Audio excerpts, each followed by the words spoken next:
Hello and welcome to the Technology and Media Review of 2015, where for once and for all we're going to decide what the best story of the year was. I'm here with Dan Thomas, our telecoms correspondent, Murad, Ahmed, our European technology correspondent, and I'm Henry Mance, the FT's media correspondent. And my pick for story of 2015 is represented by this: sports rights. Okay. February saw Sky and BT pay £5.1 billion for the rights to show the Premier League live in the UK. And this is a massive story.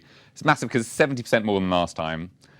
It shows what demand there is for sports rights and how broadcasters, I mean, everyone's going to have to build their business around this because otherwise you catch up. Live sports are the only thing on TV that you need to watch now. And it's so that's such my a story. UK-centric story. It's not. It's well, it's a Premier League in the UK. It's barely anyone who actually cares in the world. We give a global perspective. It can't be the biggest story of the year. Well, it's the same model actually you see in US basketball, in Olympics globally.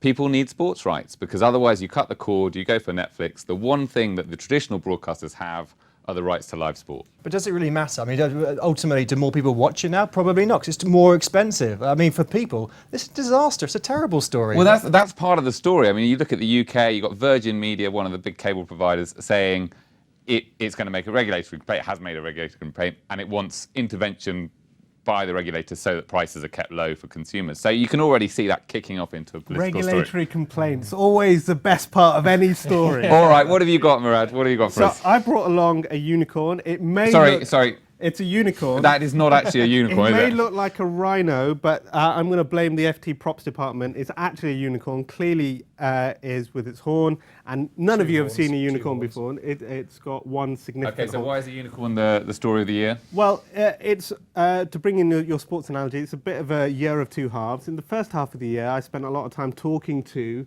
young startups, and they all want to be in the unicorn club. They all want to be valued at around $1 billion.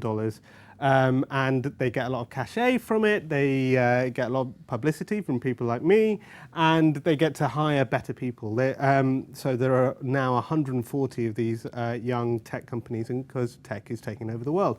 The second half of the year is the fall of the unicorns.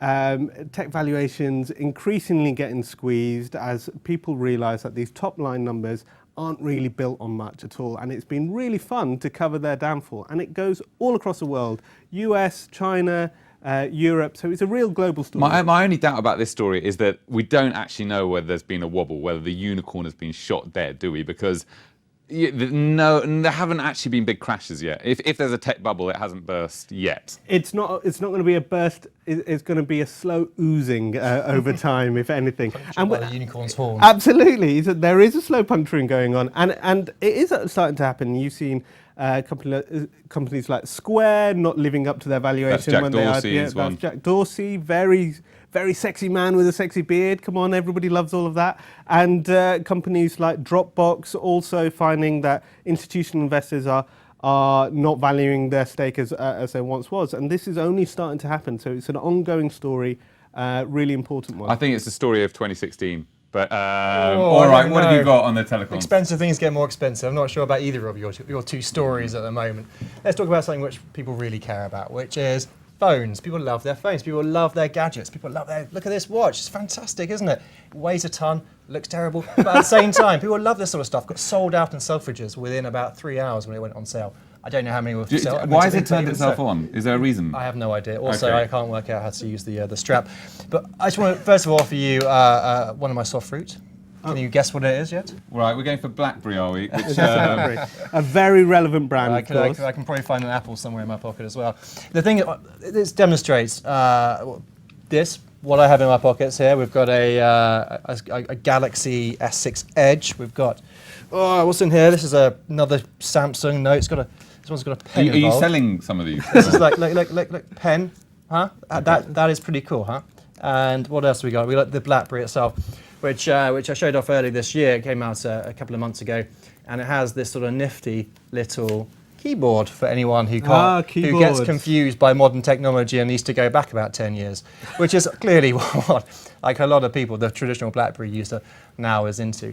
I personally did try it out, and actually this kind of goes, unfortunately, to the heart of my story and why I might have to step out of this conversation, because this year has been an incredibly dull year. If you look behind the sort of the facade of that, pulling that out, and the edge there and all the rest of it, they're all exactly the same. They're rectangles of glass with the same processors, roughly a bit faster, same cameras, bit better, bit sharper. But Dan, you love this one. The edge. You love the edge It's on this only one. because I can't drop it. I drop everything else. That's the good thing about that, is at least it has a sort of grip which I can hold on to.